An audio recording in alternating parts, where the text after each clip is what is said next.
कमलयुगं श्रेयसे संश्रयामि।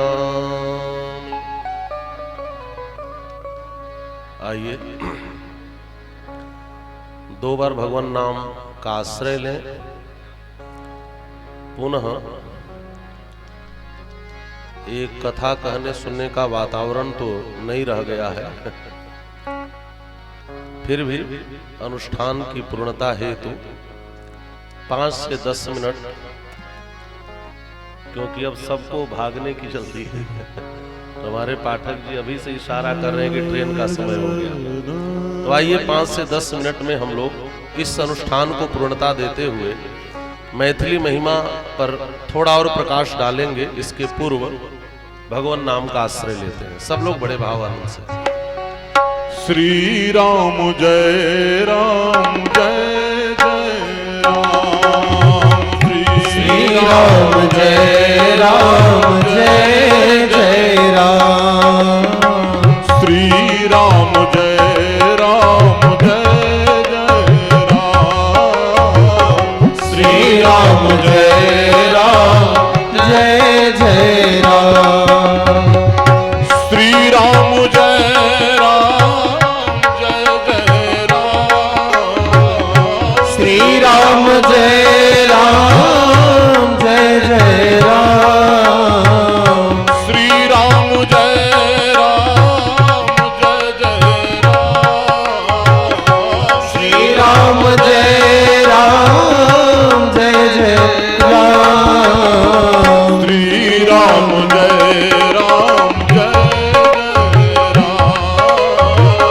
श्री राम जय राम जय जय राम।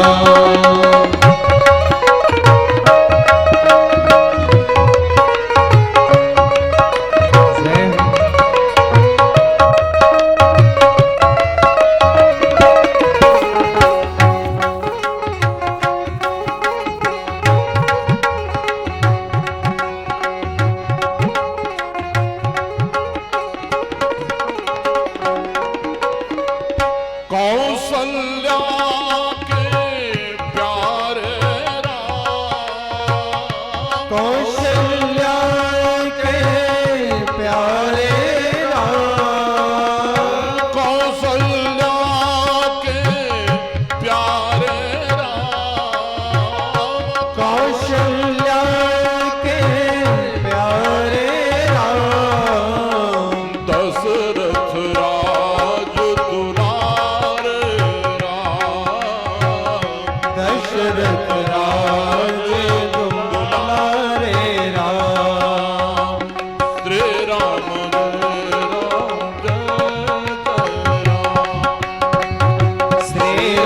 जय राम जय जय राम।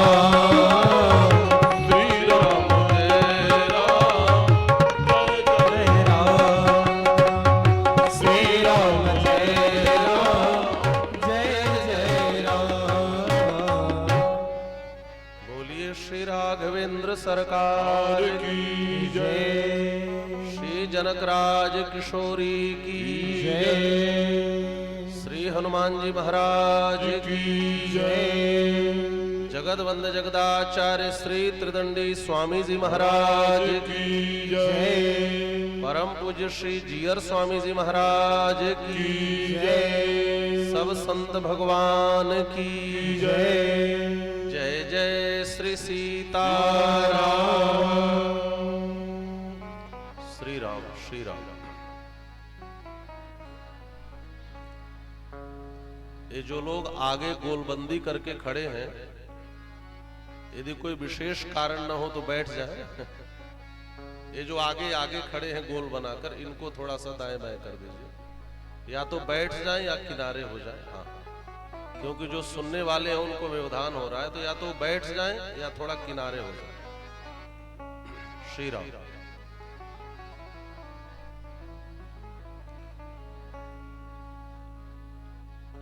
कुछ जरूरी और कुछ मजबूरी, बस कुछ कार्य होते हैं, तो दोनों कार्यों की गंभीरता को समझते हुए आप यथास्थान बैठ लें।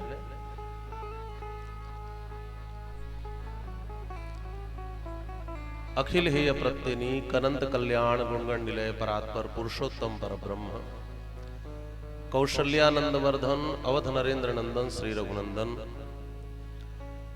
विदेह वंश वैजयंती जनक नरेंद्र नंदिनी भगवती भास्वती पराम्बा जगदीश्वरी मां सुनैना की आंखों की पुत्तलिका विदेहजा जनकजा जनकाधिराज तनया जनक राज किशोरी वैदेही मैथिली श्री राम प्राण वल्लभा श्री जानकी जी। आज हम सबका सत सौभाग्य है कि कृपा करके हम सबके मध्य में परम तीर्थी का आगमन हुआ है। जिनके श्री चरण जहां पड़ते हैं वह स्थल तीर्थ में परिणत हो जाता है। ऐसे वैष्णवाचार्यों के नभमंडल के दिव्यमान दिवाकर, सनातन संस्कृति के समर्थ सार्थवाह, सनातन सद्धर्मों के समर्थ रक्षक, अनंत श्री समलंकृत परम पूज्य श्री जीयर स्वामी जी महाराज,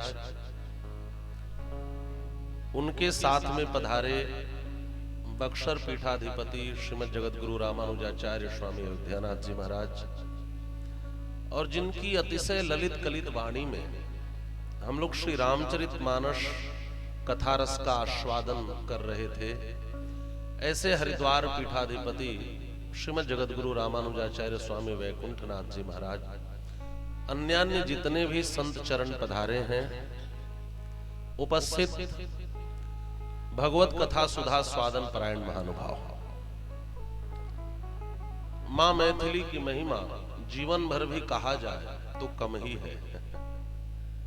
यह साक्षात श्री है और श्री तत्व की विवेचना हमारे आचार्यों ने बहुत करी है। जैसा कि प्रथम दिन ही हमने निवेदन किया था कि हमारा संप्रदाय ही स्त्री संप्रदाय है। यह भगवती स्त्री से ही अग्रसारित हुआ है। स्त्री के बिना तो परमात्मा की भी सत्ता नहीं होती।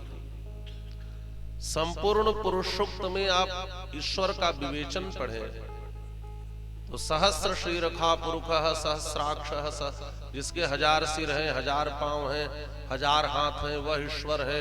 जिसके मुख से ब्राह्मण प्रकट हुए, भुजाओं से क्षत्रिय, जिसके मन से आप वर्णन पढ़ते जाए पता नहीं चलता कि ईश्वर कौन है।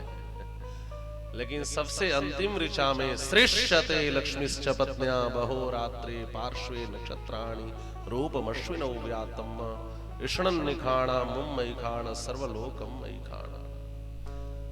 जो श्री विशिष्ट है वही नारायण है, जो लक्ष्मी विशिष्ट है वही नारायण है। श्री रहित नारायण की सत्ता हमारे यहां नहीं मानी गई। श्री विशिष्ट नारायण है, यह श्री संप्रदाय है। तो इसमें तो मैथिली की ही महिमा है। हम वैष्णव नित्य पाठ करते हैं, शांतानंत महाविभूति परमम यद ब्रह्म रूपम हरेर मूर्तम ब्रह्म ततोत्पियत प्रियतरम रूपम यदद्य अद्भुतम यान्यन्यानि यथा सुखम विहरतो रूपाणि सर्वाणि ता न्याहु स्वैरनुरूप रूप विभुवैर गाढ़ोप गूढ़ानिते। भगवान के जितने अवतार हैं, पर व्यूह विभव अंतर्यामी अर्चा, सबके साथ श्री की प्रतिष्ठा होती है। और जब जब परमात्मा के परत्व पर संदेह होता है तो श्री जी आकर परमात्मा के परत्व का प्रतिपादन करती हैं। समुद्र मंथन के माध्यम से श्री जी प्रकट होकर भगवान नारायण के परत्व का प्रतिपादन करती हैं। और रामावतार में सीता के रूप में धरती से प्रकट होकर के, और धनुष यज्ञ में राम के परत्व का प्रतिपादन करती हैं। सर्वश्रेष्ठ कौन है तो लक्ष्मी जी ने नारायण की श्रेष्ठता सिद्ध करी है, और धनुष यज्ञ में सीता जी ने राम जी की श्रेष्ठता सिद्ध करी है। यह मैथिली की महिमा है। कल तक आप लोग सुन रहे थे कि श्री सियाजू ने जयमाल पहनाया और सखियों ने कहा, सखी कहीं प्रभु पद गहु सीता, करसिन चरण परश अति भीता। तो सखियों ने कहा जरा जयमाल डाल दिया तो एक नियम है, कन्या वर का पांव छुए, नियम तो है। तो सीता जी पांव नहीं छूती। क्यों? कहा गौतम तीय गति सुरति करी, नहीं परशत पद पान कहती है एक स्त्री ने चरण का स्पर्श किया तो उड़ गई एक पत्थर का वो स्त्री बन गई। इनके चरण में चमत्कार है, मैं नहीं छूंगी। और सखियों से कहती क्या कहती हो, कभी कहती हूँ आंख खोलो, कभी कहती हूँ आंख बंद करो पुष्पवाटिका में, और अभी करियो चरण छुओ। मैं चरण नहीं पकड़ूंगी, मैं चाहती हूं पहले हमारा हाथ पकड़े। हाथ पकड़ने का मतलब आप समझ गए, माने पानी ग्रहण हो। तो पानी ग्रहण की व्यवस्था बनी है। अयोध्या से बारात आई है, यहाँ भी मंगलोत्सव है ना, यहाँ भी विवाह का कार्यक्रम चल रहा है। आज मां सुनैना का आंगन धन्य है, जहां पे दुल्हा दुल्हन बैठे हुए हैं। अब समय तो कम है, आइए। अयोध्या से बारात आई है, मंडप बड़ा सुंदर सजा है, दुल्हा दुल्हन के रूप में श्री सीताराम जी बैठे हैं। मिथिला के एक संत ने क्या सुंदर विवेचना करी है, आइए इन पंक्तियों के माध्यम से श्री तत्व का तात्पर्य देखें। क्या धन धन सोने नामाई गवनवा, दुल्हन दुल्हन माँ। धन धन सोने नामाई के गनवा, दुल्हन दुल्हनवा।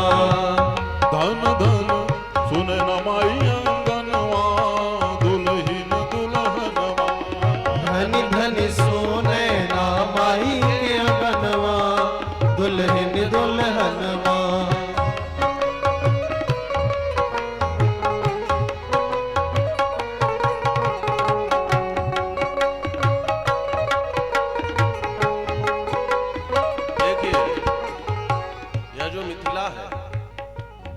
यह श्री जी की नगरी है, यह भक्ति की नगरी है। मानो मिथिला जो है यह मान सरोवर है, इसी मान सरोवर से सरयू प्रकट होती है। आज इसी मिथिला के मान सरोवर में स्नात होने के लिए स्वयं परब्रह्म पुरुषोत्तम परमात्मा राम के रूप में पधारे हैं। मानो यह जो मिथिला का मंडप है यह मान सरोवर है, और राम जी कौन है, ब्रह्म कौन है, कहा वो अभी तो पक्षी हैं। द्वासुपर्णा सयुजा सखाया समानम वृक्षम परिसस्व जाते। मानो राम जी हंस हैं और हमारी सियाजू हंसिनी हैं, और मिथिला के इस मंडप के मान सरोवर में ऐसा लग रहा है जैसे हंस और हंसनी की जोड़ी बैठी हुई है। मिथिला के मान सरोवर मंडप अति पावन सुंदर। मिथिला के मान सरोवर मंडप अति पावन सुंदर। मिथिला के मान सरोवर मंडप अति पावन सुंदर। मिथिला के मान सरोवर मंडप अति पावन सुंदर। अरे ताही बीच हंसिन ओ हंसन माँ, दुल्हन दुल्हनवा। ताही बीच हंसन ओ हंसनवा, दुल्हन दुल्हनवा। धन धन सुने नामाई अंगनमा, दुल्हन दुल्हनमा। धन धन सोने नामाई के अंगनवा, दुल्हन दुल्हनवा।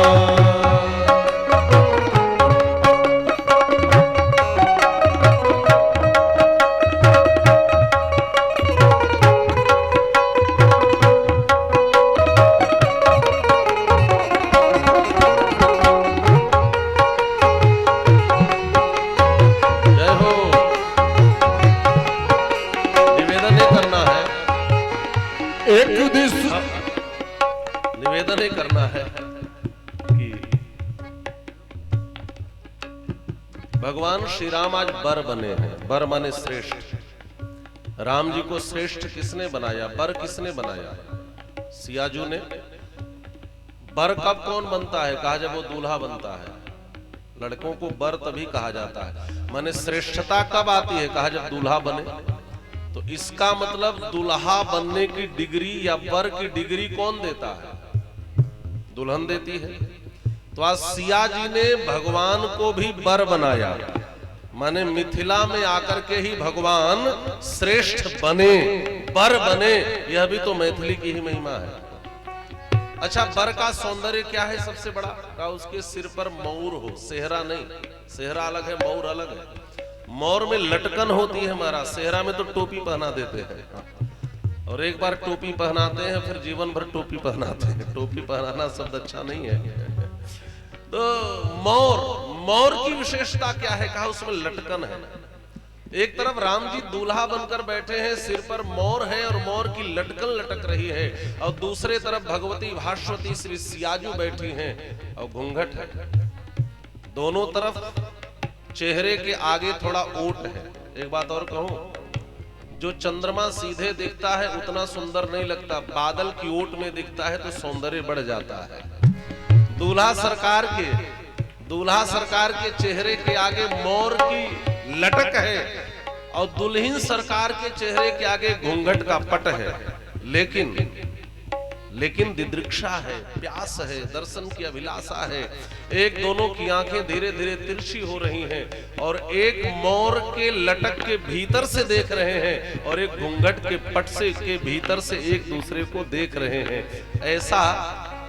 ऐसा मिथिला के संत अनुभव कर रहे हैं। रूप माधुरी का क्या, एक दिस मोरिया लर बाढ़े, एक दिस घूंघट पट काढ़े। एक दिस मोरिया लड़ बाढ़े, एक दिस घूंघट पट काढ़े। एक दिस मोरिया लर बाढ़े, एक दिस घूंघट पट काढ़े। एक दिस मोरिया लड़ बाढ़े, एक दिस घूंघट पट काढ़े। और तर तर नैना के चितवनवा, दुल्हन दुल्हनवा। तर तर नैना के चितवनवा, दुल्हन दुल्हनवा। धन धन सुने माई के अंगनवा, दुल्हन दुल्हनवा। धनी धनी सुने ना माई के अंगनवा, दुल्हन दुल्हनवा।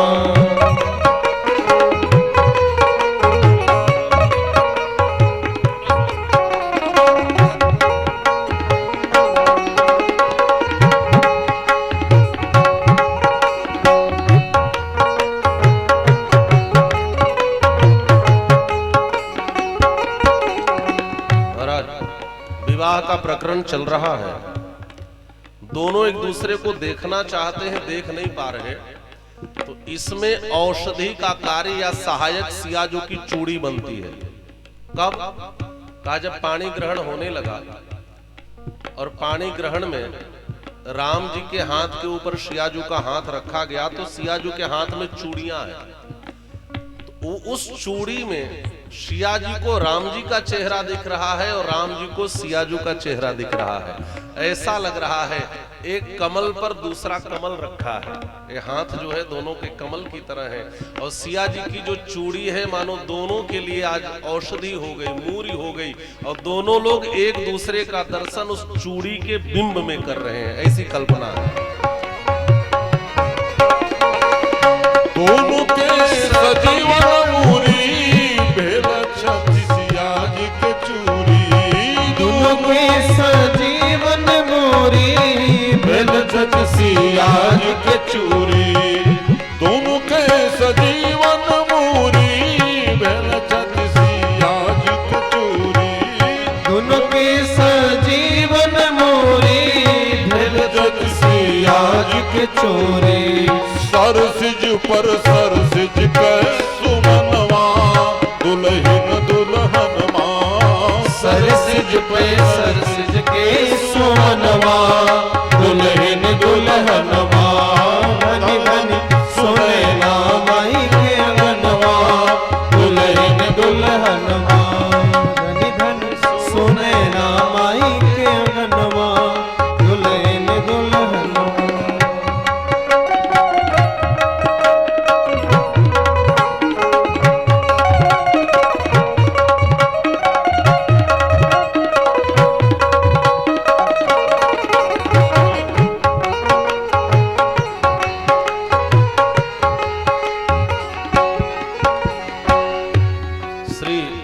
स्नेहलता जी का यह पद है।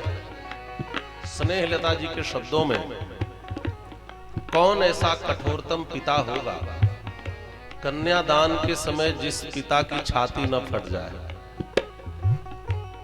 जिस बालिका को, जिस कन्या को हृदय से लगाकर पालन पोषण करते हैं, एक दिन हृदय के टुकड़े को दूसरे के घर के लिए विदा करना पड़ता है। कौन ऐसा है जो इस पाणी ग्रहण के इस दृश्य को देख सके? स्नेहलता जी का कथन है कि आज ऐसा लग रहा है जो देह से ऊपर उठने वाले विदेह थे, लेकिन आज सियाजू के पाणी ग्रहण के समय आज उनकी भी छाती फट रही है। पाणी ग्रहण के इस पद को गाने में कौन समर्थ है? स्नेहलता फाटल विदेह छतिया पागल स्नेह गतिया, फाटल विदेह छतिया पागल स्नेह के गतिया, फाटल विदेह छतिया पागल स्नेह गतिया, पागल विदेह छतिया पागल स्नेह के गतिया। और कौन विधि गावे पानी गहन माँ दुल्हन दुल्हन माँ, और विधि गावे पाणी ग्रहण माँ दुल्हन दुल्हन माँ। धनी धनी सुने रामाई के अंगनवा दुल्हन दुल्हन माँ, धनी धनी सुने रामाई के अंगनवा दुल्हन दुल्हन माँ, धनी धनी सुने रामाई के अंगनवा दुल्हन दुल्हन माँ, धनी धनी सुने रामाई के अंगनवा दुल्हन दुल्हन माँ। धनी धनी सुनैना माई के अंगनवा। आज मिथिला का मंडप धन्य हो गया। एक बात और बताऊं, दुनिया को विवाह किसने सिखाया? मिथिला वासियों ने। यह विवाह जो देन है, अलौकिक या वैदिक विधि, ये मिथिला की देन है महाराज। इसके पहले किसी भी भगवान के अवतार में भी इसने इतने सुंदर ढंग से, इतने विस्तार से कहीं विवाह का वर्णन नहीं मिलता। यह बिहार की धरती है, यह मिथिला की धरती है, जिसने दुनिया वालों को विवाह जैसा संस्कार सिखाया। ध्यान से सुनेंगे। लेकिन आज की बड़ी विडंबना है, आज की बड़ी विडंबना है महाराज। आज का विवाह जो है, आज हिंदू ही अपने संस्कार का जितना बड़ा मजाक उड़ाता है, दूसरे नहीं उड़ा पाते। गंभीरता से सुनेंगे। आज आप कहीं विवाह देखें, विवाह में क्या होता है? एक तरफ देवताओं का आह्वान हो रहा है और दूसरी तरफ बकरे काटे जा रहे हैं, मुर्गे काटे जा रहे हैं। आप विचार करें, जहां बकरा मुर्गा काटा जाए वहां आपके विवाह के यज्ञ में भाग लेने के लिए कोई देवता आता होगा? कोई आता होगा देवता? जहां शराब पी करके मदोन्मत्त लोग लुढ़कते हो, वहां के आपके द्वारा दिए गए घी के हवन को ग्रहण करने कोई देवता आता होगा? एक तरफ हम तामसी वृत्ति का संस्कार पालते हैं और दूसरी ओर सात्विकता का आह्वान करते हैं। कितना बड़ा विरोधाभास है। आज संस्कार संस्कार नहीं रह गया। और बताऊं, कहीं कहीं तो हमें देखकर बहुत विडंबना होती है, कहीं कहीं देखकर बहुत पीड़ा होती है। यह समाज की विडंबना है। जो पूजा कराने वाले आचार्य हैं, पंडित हैं, वो बेचारे नीचे बैठते हैं और दुल्हा दुल्हन सोफे पे बैठा दिए जाते हैं। आप विचार करिए, देवता जमीन पे बुलाए गए हैं और दुल्हा दुल्हन सोफे पे, मौसा चाची फूफा सोफे पे, और जो आचार्य हैं, जो ब्राह्मण हैं, जिनके आशीर्वाद से वर वधू का दाम्पत्य सुंदर होने वाला है, वो बेचारे नीचे बैठे हैं। देवता का आह्वान नीचे हुआ है। हमारा ये विडंबना है। पहले की कन्याएं उपवास करती थी विवाह में। गांव में हो सकता है अभी भी हो, लेकिन शहरों में महाराज अभी परिपाटी नहीं रही। अब तो मौसी आकर पेप्सी पिला देती हैं, चाची आके चिप्स खिला देती हैं। उपवास खत्म हो गया। हाँ, ऐसा है। करोड़ों आप लुटाएंगे बैंड बाजे में, सजावट में। अरे हमने फलाना कैंटीन किया है, फलाना हमने वो बुक किया है, अरे ऐसा कंटेनर, ऐसा खाना मिलेगा, ऐसा बुफे सिस्टम। अब विवाह कराने वाले पंडित जी कह दे 500 रुपए दक्षिणा हुआ, तो कहां लिखा है 500 रुपए दक्षिणा होता है? हम नाच पर तो लुटा देते हैं, लेकिन वेद मंत्र पढ़ने वाले ब्राह्मण को 500 देने में भी हमारी छाती फट जाती है। आप इन विचारों के दर्पण में झांक कर आत्मावलोकन जरूर करेंगे कि आज समाज में विवाह की स्थिति क्या है। मां मैथिली ने हमें सिखाया है, विवाह की शुद्ध सात्विक परिपाटी देखनी हो तो कभी विस्तार से श्री सीताराम विवाह का अवलोकन इन ग्रंथों के आलोक में करें। आपको पता चलेगा कि सच्चे अर्थों में विवाह क्या होता है। महाराज एक जगह तो दुल्हा ही पिया हुआ था। पिया समझ रहे हैं? पहले लोग कहते थे खाते पीते घर के लोग हैं, अब कहा जाता है पीते खाते घर के लोग हैं। समय बदल गया, अब खाते पीते नहीं, पीते खाते। और महाराज अभी 2 ही फेरा हुआ था कि दुल्हा ही आग में गिर पड़ा। हमने कहा बात सती तो बहुत सुने थे, सता देख लिया पहली बार विवाह से पहले। अब कल्पना कर, ये विडंबनाएं हैं विवाह। महाराज उल्टे पलटे गीत, भोड़े प्रदर्शन, यह संस्कार नहीं है। भगवान श्री राम के विवाह में सबसे पहले महाराज जनक ने राम जी के चरणों को धुला है, प्रत प्रक्षालन किया है। अब मानस की उन पंक्तियों को, उन छंदों को पढ़ेंगे, लागे पखारन पाए, दोनों चरण धुलते हैं। और चरण धुलने का सौभाग्य 3 लोगों को मिला है इतिहास में। ब्रह्मा जी के कमंडल में चरण धुला जल तो है, लेकिन महाराज अब रामावतार में देखें,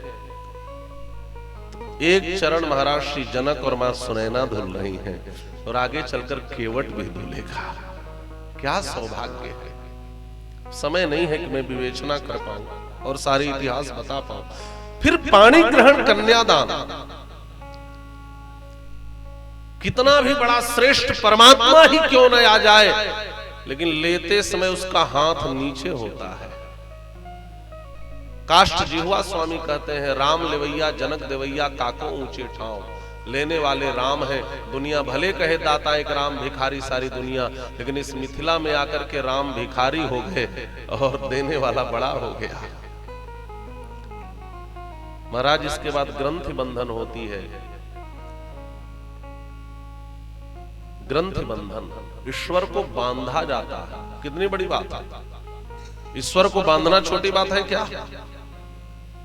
ईश्वर को बांधा, और भावरी में ईश्वर पीछे पीछे चलने लगे। अभी तक परमात्मा स्वतंत्र था, लेकिन मिथिला में आकर परमात्मा भी परतंत्र हो गया, भावरी होने लगे। गठबंधन का एक बड़ा सुंदर पद है, एक लाइन हम लोग देखें कैसे सखियां गांठ बांध रही हैं, और ये गांठ बहुत महत्व की गांठ है। सिया सजना के गांठ में बनाई है सखी, सिया सजना के गांठ में बनाओ है सखी, सिया सजना के गांठ में।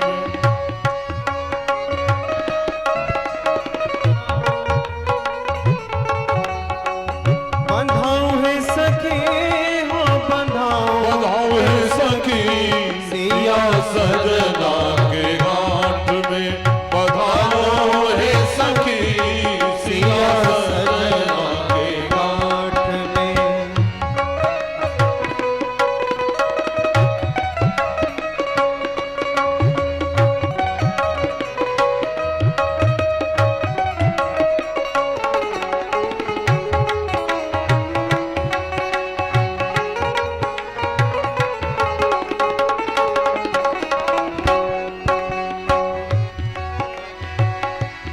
पर के पटुका के कोर सिया के चुनरी का, भर के पटुका के कोर सिय के चुनरी के छोर, पर के पटुका के कोर सिया के चुनरी के छोर, भर के के कोर सिय के चुनरी के छोर आए दोनों के बटोर आ दोनों के बटोर लटकाओ है सखी सिया सजना के गांठ में बंधाओ है सखी सिया सजना के गांठ में सिया सजना के गांठ सिया सजना के गांठ सिया सजना के गांठ सिया सजना सिया सजना के गांठ में बंधाओ है सखी सिया सजना के गांठ में बंधाओ है सखी सिया सजना के गांठ में बंधाओ है सखी सिया सजना के गांठ में। सिय के चुनरी के छोर बर के पटुका के कोर आहे दोनों के बटोर के अटकाऊं है सखी सिया सजना के गांठ में बनाऊं है सखी। देखिए राम जी पीतांबर पहने हैं और सिया जो नीलांबर पहनी है, ये भी सोचने वाली बात है। सीता जी नीलांबर पहनती हैं और राम जी पीतांबर, क्यों? का सिया जी का जो वर्ण है वह पीला है, पीले वर्ण की है। मिथिला में गाते हैं ना, सरसों के कली सिया ज्योति महान है, तीसी फूला रंग दुल्हा सुहान है। तो मिथिला का एक पद है कि राम जी तीसी के फूल की तरह है और सिया जी सरसों के फूल की तरह पीली है। तो राम जी इसलिए पीतांबर पहनते हैं कि सिया जी की स्मृति बनी रहे, और सिया जी इसलिए नीलांबर पहनती हैं कि राम जी की स्मृति बनी रहे। दोनों युगल प्रिया प्रियतम एक दूसरे के दिव्य भाव में, मंगलमय भाव में डूबे रहने के लिए एक दूसरे के शरीर के वर्ण के रंग का वस्त्र अपने शरीर पर स्वीकार करते हैं। महाराज गांठ बांध दी गई, भांवरी होती है, कुंवरी कुंवर कल भांवरी देही, बड़ा महत्वपूर्ण है। दुनिया जिसके पीछे घूमती है आज भगवान सियाजू के पीछे घूमने लगे। भांवरी के तमाम अर्थ हैं, लोगों ने खूब स्वाद लिया है। और भांवरी के अनंतर सिंदूर दान होता है। सियाजू के मांग में राम जी ने सिंदूर भरा, और सच है एक बार मांग भरिए जीवन भर मांग भरिए। मिथिला में लोग बड़े भाव से गाते हैं, सिंदूर दान करिए, प्रार्थना करते हैं कैसे सिंदूर दान करिए। एक लाइन में हम लोग देख लें इस पद को, प्रिय पावन सिंदूर दान करूं, प्रिय पावन सिंदूर दान करूं, प्रिय पावन सिंदूर दान करूं, प्रिय पावन सिंदूर दान करो, प्रिय पावन सिंदूर।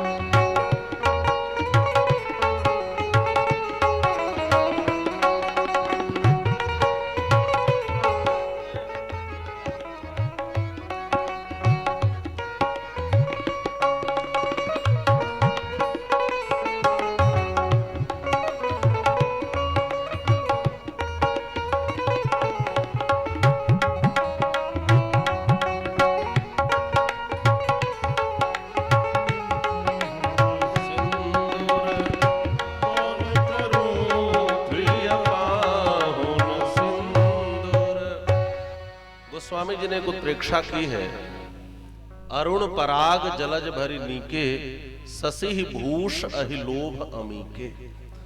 और ये मानस की सुंदरतम चौपाइयों में से एक है, बिना इसकी कथा जाने इसका अर्थ बोध नहीं हो सकता। अरुण पराग जलज भरी नीके, जो सांप होते हैं अमृत के लोभी होते हैं। गरुड़ जी से एक बार अमृत का सौदा किया था, कथा आप लोगों को विदित ही होगी। गरुड़ की मां में और सर्पों की मां में शर्त लगी थी। गरुड़ जी की मां दासी हो गई थी। सर्पों ने कहा अमृत दे दो तो हम मुक्त कर देंगे तुम्हारी मां को दासी भाव से। गरुड़ जी अमृत लेकर आए, लेकिन फिर इंद्र ले गए तो सर्पों को अमृत नहीं मिला। मानो राम जी का जो हाथ है यह सांप की तरह है, और जो लाल सिंदूर का पराग है, यह जो है यह कमल का रज है, पंकज रज है। अच्छा एक बात और बताऊं आपको, चंद्रमा के पास अमृत होता है, साहित्य ग्रंथों की ऐसी मान्यता है, और सर्प अमृत का लोभी होता है। अब आप समझ ही लें, जल्दी जल्दी भागने में अर्थ छूट जाएगा। तो राम जी का हाथ, जब भी कोई दूल्हा सिंदूर दान करता है तो हाथ सांप की तरह होता है कि नहीं, ऐसे हो जाता है, ऐसे। तो मानो दुल्हन चंद्रमा की तरह है और दूल्हे का हाथ सांप की तरह है, और लाल सिंदूर जो है यह कमल के पराग की तरह है। तो इसका मतलब क्या है भरने का? कहा सांप अमृत का लोभी होता है और चंद्रमा के पास अमृत है। सांप ने सोचा चंद्रमा को ऐसा क्या दूं कि वो हमें अमृत दे दे। कहा चंद्रमा को सब कुछ मिलता है लेकिन लाल कमल का पराग नहीं मिलता, सूर्यास्त होते ही कमल बंद हो जाता है। तो मानो यह सिंदूर ही लाल कमल का पराग है और सियाजू ही चंद्रमा है, और राम जी का हाथ ही सर्प है। राम जी का हाथ रूपी सर्प सिंदूर रूपी पराग को देकर सियाजू रूपी चंद्रमा से अमृत पाना चाहता है। अरुण पराग जलज भरिनी के, शशि भूष अहि लोभ अमी के। और इस प्रकार से सिंदूर दान होता है।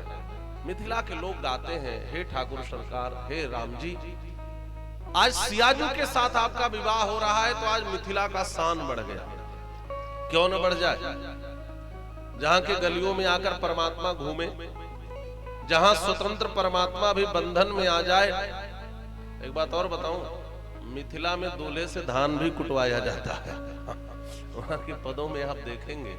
तो मिथिला के लोग गाते हैं। आइए एक दो पंक्ति, अब इसके बाद मैं भी विराम ही दूंगा। क्या गाते हैं? बड़े भाव से एक दो पंक्ति गुनगुनाते हैं। मिथिला के नतवा से, मिथिला के नतवा से बढ़ गई ले साल रे।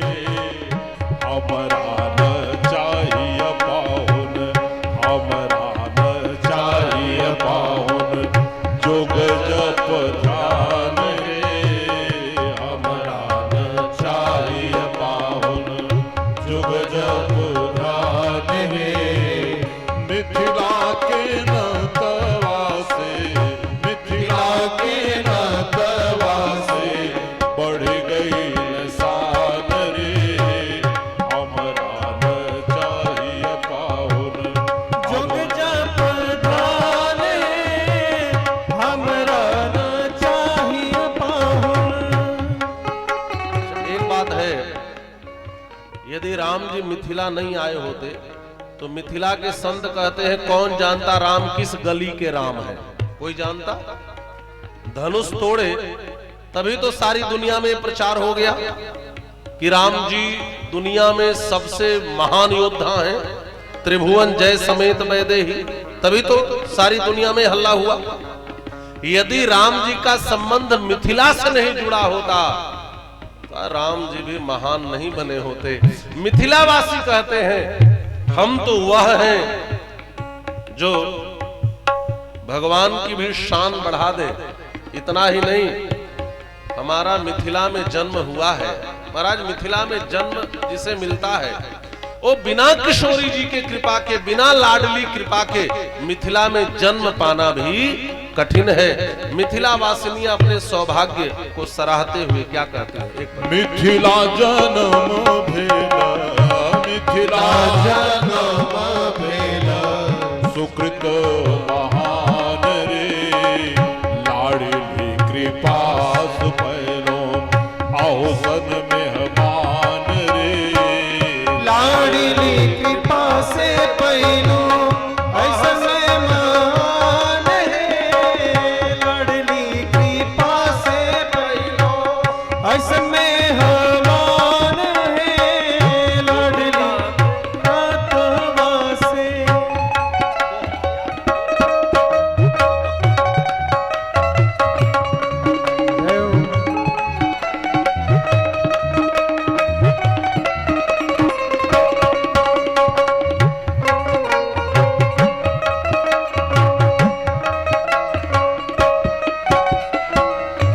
सखियां कहती हैं हे दूल्हा सरकार, हम जानती हैं आप कौन हैं, ये तो लाडली जो शिया जो की कृपा है कि आप जैसा मेहमान हमें मिल गया। हे दूल्हा सरकार, हमें पता है आप कौन है। आपकी कृपा हो जाए तो जीव त्रिगुण से मुक्ति पा लेता है। त्रिगुण कौन? सत्व गुण, रजगुण और तमोगुण से। जिनकी कृपा से जीव तीनों गुण से मुक्त हो जाता है, जो तीनों गुणों के बंधन से छुड़ाने वाले हैं, आज वही मिथिला में आकर केले में बांध दिए जाते हैं। हाँ, जब राम जी के साथ वहां पर कदली स्तंभ के पास से गुजरते हैं तो सखियां उनको बांध देती हैं। तो जिनकी कृपा से त्रिगुण से लोग छूटते हैं, आज सखियां कहती हैं या मिथिला में बंध गए। कैसे? जिनकी कृपा से छूटे हैं, जिनकी कृपा से छूटे त्रिगुण महान रे, त्रिगुण महान रे, तिनका के कह लो हम, तिनका के कह लो हम, गांठ से बधान रे, तिनका के कह लो हम, गांठ से बधान रे, तिनका के कह लो हम, गांठ से बधान रे, मिथिला के नतवा से बढ़ गए साल रे, मिथिला के नतवा।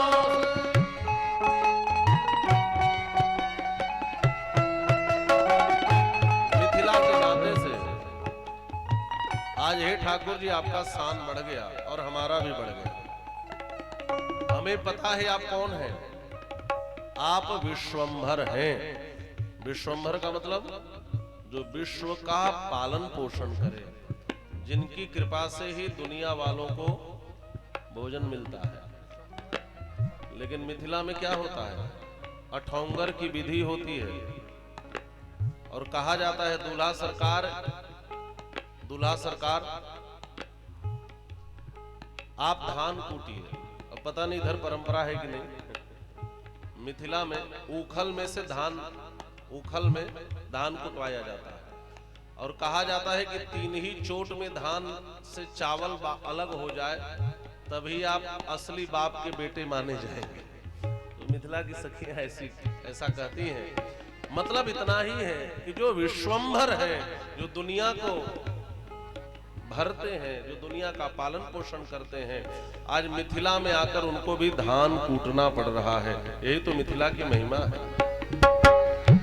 विश्वंभर छथि, विश्वंभर छथि, विदित जहान रे, विदित जहान रे, लाडली के अंगना में, लाडली के अंगना में, कुट छथि धान रे, लाडली के अंगना में कुट छथि धान रे, लाडली के अंगना में कुट छथि धान रे, मिथिला के नतवा से बढ़ गए साल रे, मिथिला के नतवा से। ठाकुर जी, हे दूल्हा सरकार,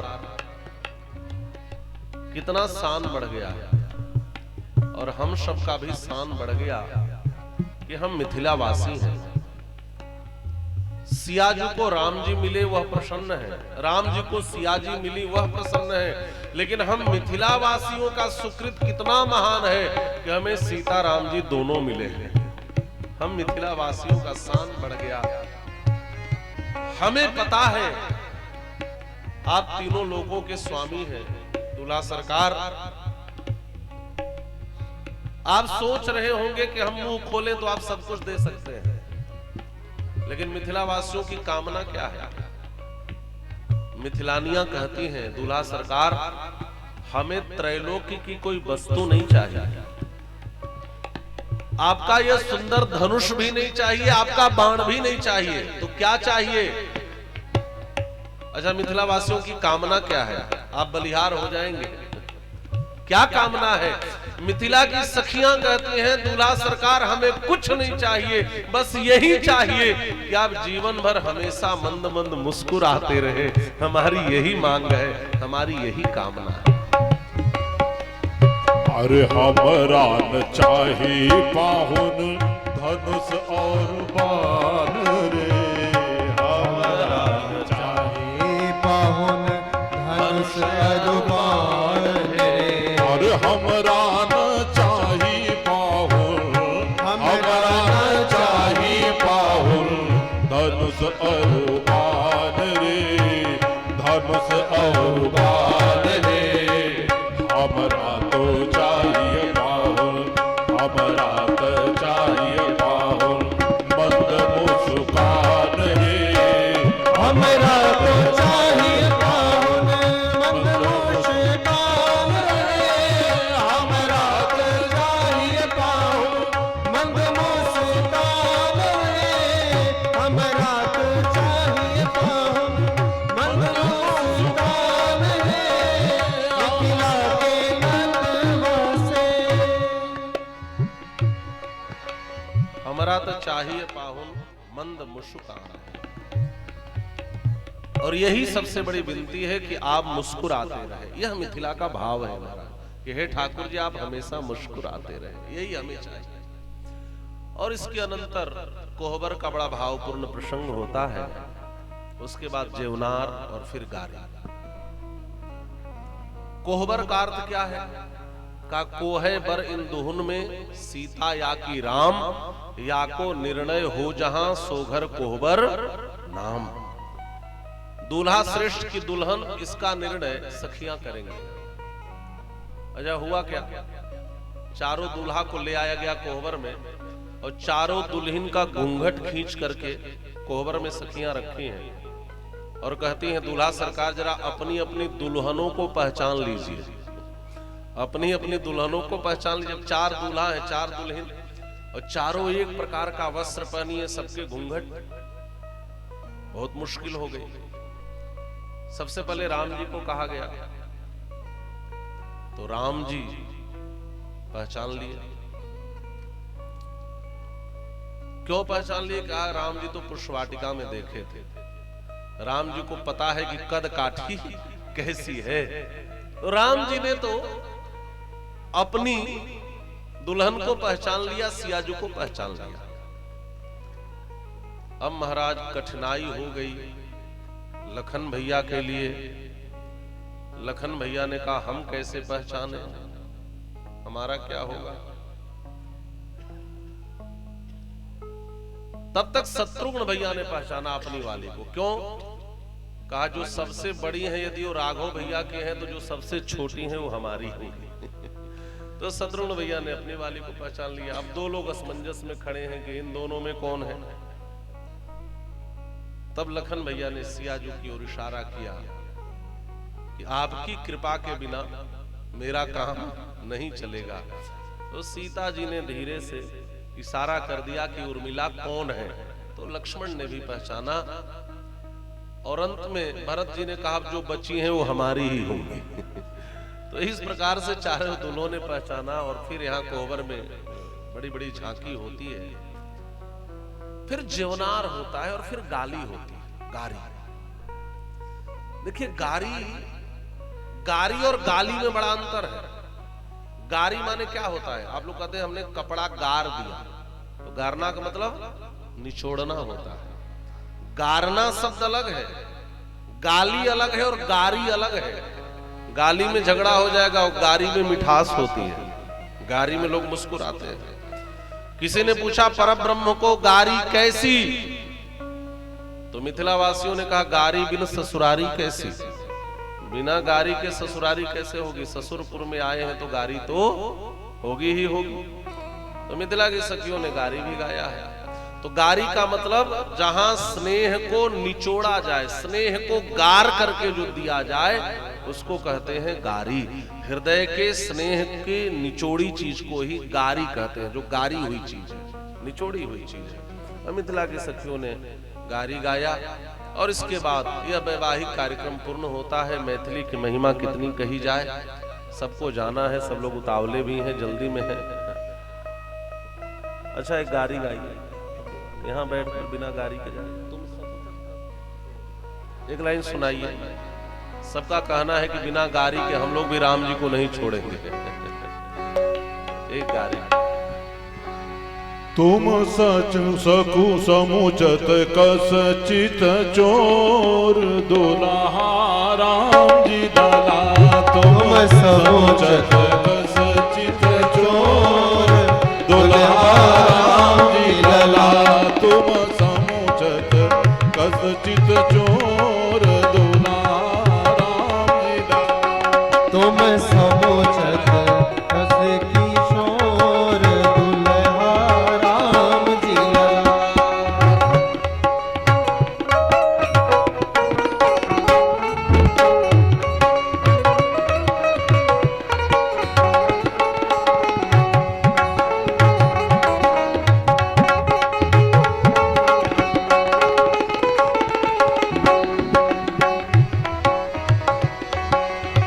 जेवहु व्यंजन रुचिर हमारे। जेवहु व्यंजन रुचिर हमारे। जेवहु व्यंजन रुचिर हमारे। जेवहु व्यंजन रुचिर हमारे। व्यंग वचन सुन मोर दुल्हा राम जी लला। व्यंग वचन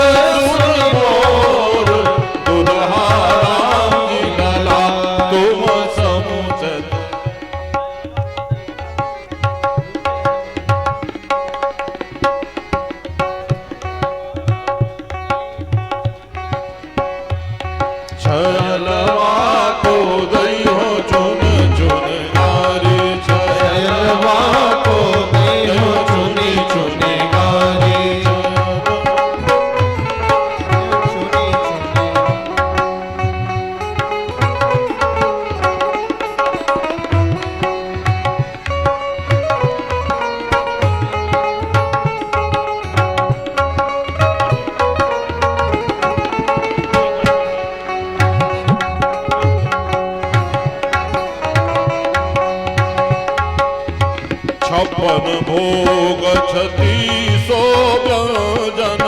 छप्पन भोग 36 व्यंजन। छप्पन भोग 36 व्यंजन। छप्पन भोग 36 व्यंजन। आन धरी मणिधारी। आन धरी मणिधारी। छयलवा को दयो चुनी चुनी गारी। छयलवा को दयो चुनी चुनी गारी। छयलवा को दयो चुनी चुनी। इस प्रकार से भगवान का वैवाहिक कार्यक्रम संपन्न हुआ। सिय रघुवीर विवाह जे सब प्रेम गावहि सुनहि। तिनके सदा उछाह मंगलायतन राम जस। जो भी श्री सीताराम जी के विवाह को कहते हैं, सुनते हैं, उनके जीवन में हमेशा मंगल ही मंगल होता है। उनके जीवन में कभी अमंगल नहीं होता। तो भगवान श्री राम के इस विवाह की कथा को हम सब आत्मसात करें और श्री सीता जी की कृपा से इस अवतार में भगवान का बड़ा ही सुंदर विवाह हुआ। इसलिए मैं कह रहा हूं कि इसके पहले किसी अवतार में भगवान का विवाह नहीं हुआ था। मत्स्य अवतार लिए विवाह नहीं हुआ, कच्छपावतार लिए नहीं हुआ, सूकरावतार लिए नहीं हुआ, नरसिम्हावतार लिए नहीं हुआ, वामनावतार लिए नहीं हुआ, परशुरामावतार लिए, ब्रह्मचारी क्षत्रिय कुलद्रोही। मिथिला के लोग तो कहते हैं कि मिथिला है जो पहली बार हल्दी लग रही है, नहीं इस बार भी कुंवारे रह जाते। तो ये मिथिला की भी महिमा है, मैथिली की भी महिमा है। और मिथिला मैथिली सबको प्रणाम करते हुए यही मिथिला महिमा को विराम देंगे। आइए, हमारी अयोध्या और मिथिला दोनों की परंपरा है। हम लोग भगवान से प्रार्थना करें कि चारों जोड़ी जो है यह हमेशा खुश रहे, आनंदित रहे। दूल्हा दुल्हन को आशीर्वाद देने की परंपरा है। हमारे यहां भगवान का भी मंगलानुशासन किया जाता है, भगवान के लिए भी मंगल कामना की जाती है। संत कहते हैं हम जो भगवान को देते हैं कौन देगा, कहा हम भगवान को भी आशीर्वाद देते हैं, हम भगवान से भी नहीं मांगते हैं। तो आइए हम सब भी चारों दूल्हा को, चारों दुल्हन सरकार को हम सब भी आशीष दें और यह प्रार्थना करें कि जब तक सूरज है, चांद है, नदियां हैं, पर्वत है, पृथ्वी है, अहिशेष है, भगवान शेष है, भगवान नारायण है, तब तक यह जोड़ी हमेशा बनी रहे। इसी मंगल कामना के साथ आइए। जियो जियो रे चंदा चांदनिया, जियो जियो रे चंदा चांदनिया, जियो रे चंदा चांदनिया, जियो रे चंदा चांदनिया, जियो जियो बरस करो रे, जियो जियो बरस करो रे, जब ने चांद सूरज में अजोरी, जब लो चांद सूरज में अजोरी, सुख लूट मिथिला, सुख लूट मिथिला, भामिनिया रे जियो जियो रे चंदा चांदनिया, जियो रे चंदा चांदनिया,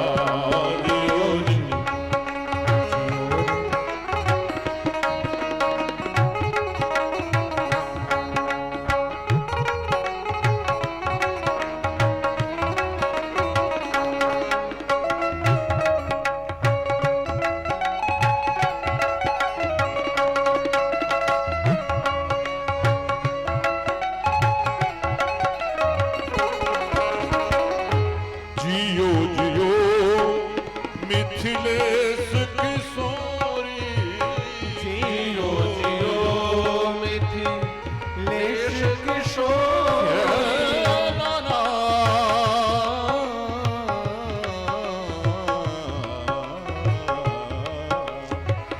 जियो जियो मिथिलेश किशोरी, जियो जियो मिथिलेश किशोरी, प्रियतम मुख छवि चंद्र चकोरी, प्रियतम मुख छवि छवि चंद्र चकोरी, नित नवरस बरसे, नित नवरस सावनिया रे, जियो जियो रे चंदा चांदनिया, जियो रे चंदा चांदनिया, जियो रे चंदा चांदनिया, जियो रे।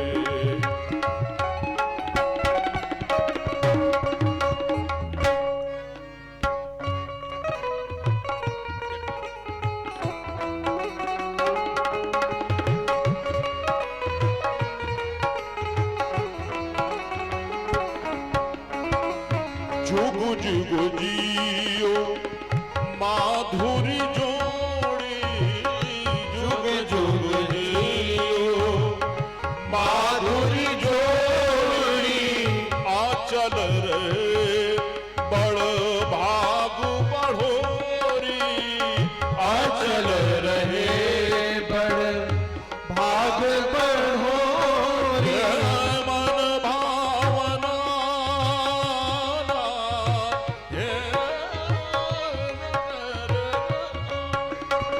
मन भावन मन भावन मन भावनिया रे,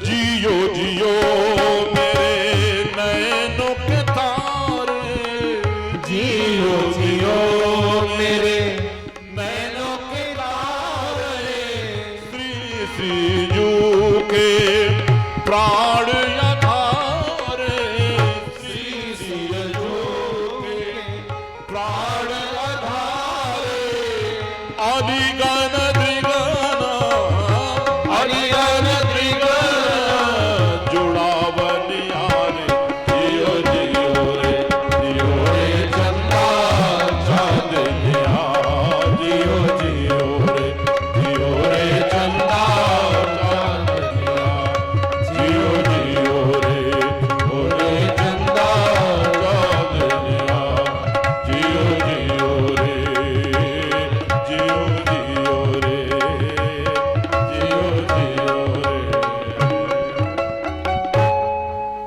आइए हम सब यही कामना करें, जियो जियो रे चंदा चांदनिया, जब लगी शान चांद सूरज में अजोरी।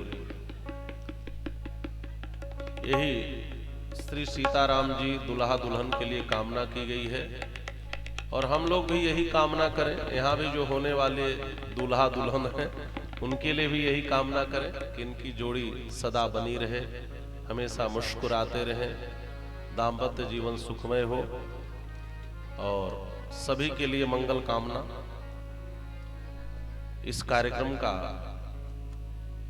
आयोजन करने वाले हमारे श्री वीरेंद्र भैया जी, सुरेंद्र भैया जी, सत्येंद्र भैया जी, श्री अरविंद जी और जितने भी लोग हैं, सारे इस समस्त केसरी प्रसाद दुबे जी के समस्त परिवार के लोग और विशेषकर सलेमपुर वासी जिनसे हमारा एक अगाध अनुराग है। कोई यह कह दे कि सलेमपुर में कथा सुनानी है तो तुरंत मन आनंद से भर जाता है, क्योंकि यहाँ सच्चे अर्थों में श्रोता हैं और वो स्वाद लेते हैं।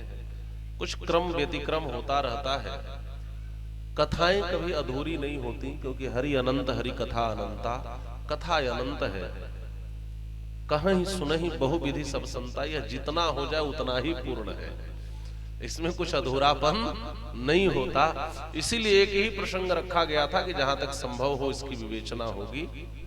ओम पूर्णमदः पूर्णमिदं पूर्णात् पूर्णमुदच्यते पूर्णस्य पूर्णमादाय पूर्णमेवावशिष्यते। जितना हो यह उतना ही मंगलदायी है। इन्हीं शब्दों के साथ आइए वाणी को विराम। आइए हम लोग तब तक आरती का गान करें। सब लोग बड़े भाव से अपने स्थान पर आप लोग खड़े हो जाएं।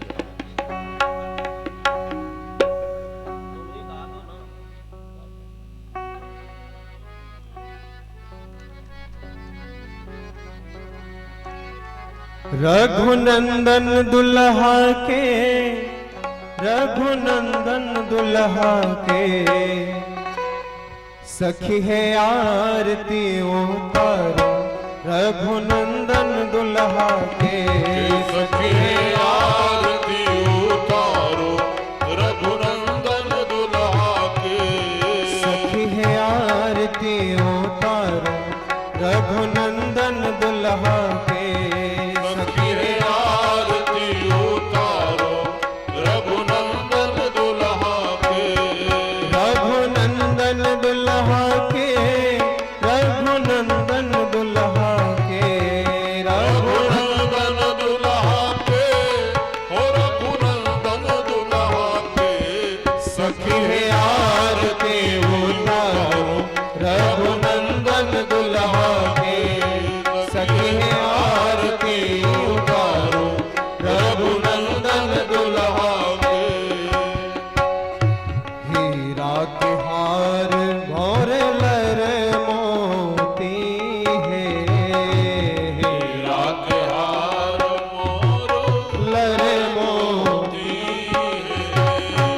चपकन चारों भी आहुति धोती है। चपकन चारों भी आहुति धोती है। हीरा के हार मोरे लर मोती है। चपकन चारों भी आहुति धोती है। देखो दुल्हा के देखो चरण महावर कर कंगन दुल्हा के सखी आरती उतारो रघुनंदन दुल्हा के सखी आरती उतारो रघुनंदन दुल्हा के नयन कजरवा अलक घोंघराली काले नयन कजरवायलक घोघराली काली कनवा में कुंडल सोहे ओठवा पे पान के लाले कनवा में कुंडल सोहे ओठवा पे पान के लाले चमके लीलरवा पे लाल लाल चंदन दुल्हा के चमके लीलरवा पे लाल लाल चंदन दुल्हा के सखी आरती उतारो रघुनंदन दुल्हा के सखी आरती करो रघुनंदन दुल्हा के मंद मुस्कान मोहे तिरछी कमान है मंद मुस्कान भोरे तिरछी कमान है जानकी कृपा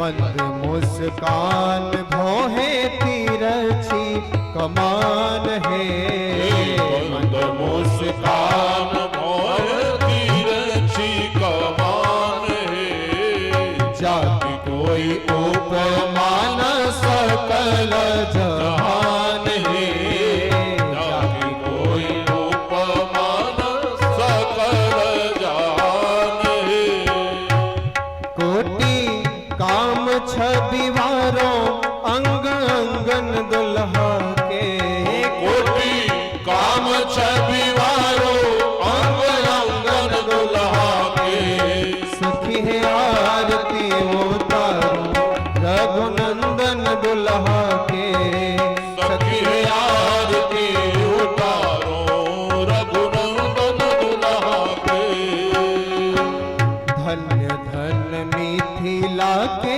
सुकृत महान है धन्य धन्य मिथिला के सुकृत महान है लाडली कृपा से पवनी ऐसन में हमान है लाडली कृपा से पवनी ऐसन में हमान है ऐसन बांध नाही खुले गठबंधन दुल्हा के ऐसन बाध नाही खुले गठबंधन दुल्हा के सखी है आरती उतारो रघुनंदन दुल्हा के सखी है आरती उतारो रघुनंदन दुल्हा के रघुनंदन दुल्हा के रघुनंदन दुल्हा के रघुनंदन दुल्हा के रघुनंदन दुल्हा के सखी है आरती उतारो रघुनंदन दुल्हा के सखी है आरती उतारो रघुनंदन दुल्हा के कर्पूर गौरव करुणावतारम संसार सारम भुजगेन्द्रहारम सदा वसंतम हृदयारविंदे भवं भवानी सहितं नमामि त्वमेव माता जगता त्वमेव त्वमेव बन्धुसुष्टा त्वमेव त्वमेव विद्या द्रविणं त्वमेव त्वमेव सर्वं मम देव देव अच्युतं केशवं रामनारायणं कृष्णदामोदरं वासुदेवं हरिं श्रीधरं माधवं गोपिकावल्लभं जानकीनायकं रामचन्द्रं भजे जानकीनायकं रामचन्द्रं भजे जानकीनायकं रामचन्द्रं भजे हरे राम हरे हरे राम हरे राम राम राम हरे हरे हरे कृष्ण कृष्ण कृष्ण हरे हरे हरे राम राम राम हरे हरे हरे